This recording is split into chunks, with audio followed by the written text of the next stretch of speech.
So a lot of people always ask me, how do you get your beads so consistent with the small brush? How do you even work with that small brush? Baby, this is over 10 years of experience with this brush. Bigger brushes just get really messy fast and I do not like it. Of course, after I'm done with every client, I will soak my brushes in acetone. But even if you soak a bigger brush in acetone, it just takes longer to clean. It takes way more maintenance. It's just too much. With my little small brush, my number 5, that's $1 from the hair store brush. I put it right in the acetone for about 2 minutes after each client and it is clean. I have no problems with this brush. What I love the most about my smaller brush is because I don't have to be careful with the amount of liquid or the amount of powder that I am picking up with my brush. I will pick up my liquid, tap one side to make sure my liquid is not runny off of the brush. Then I will go inside of my powder and I will do a nice little glide. It's probably like a little 2-second glide in the powder just to make sure I pick up a big enough bead to fill up the bottom of the nail. And what I mean by the bottom of the nail, I'm talking about where the tip stops, not where the cuticle is. People have different meanings of the top and the bottom of the nail. I consider the top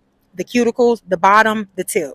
So of course, after I pick up my bead, I will know how many beads I need to fulfill this nail just by looking at it. For a longer nail and a thicker nail bed, I will have to do probably about 3 or 4 beads just to make sure that the nail is actually like thick enough and filled in everywhere. And what I mean by 3 to 4 beads, I'm saying like I would do probably like 2 full beads or maybe 3 full beads, 1 bead at the bottom of the tip of the nail, 1 bead in the middle, 1 bead at the cuticle. And I do not play when my nails have lumps in them, so I'll go in and fill in areas that need to be filled. And then sometimes you'll have thinned out areas, like her bottom was thinned out. The bottom near the tip where I just put that bead, it was thinned out, so I added a little bead there just to kind of fill it in, just to make sure it was equal with the rest of the nail. That's one way to prevent lumps in your nails. And me personally, if I have lumps in my nails still after doing all these steps, I will go in with a hand file and just file straight on top of the nail, because sometimes when you e-file, it does not get the lumps out of the nail.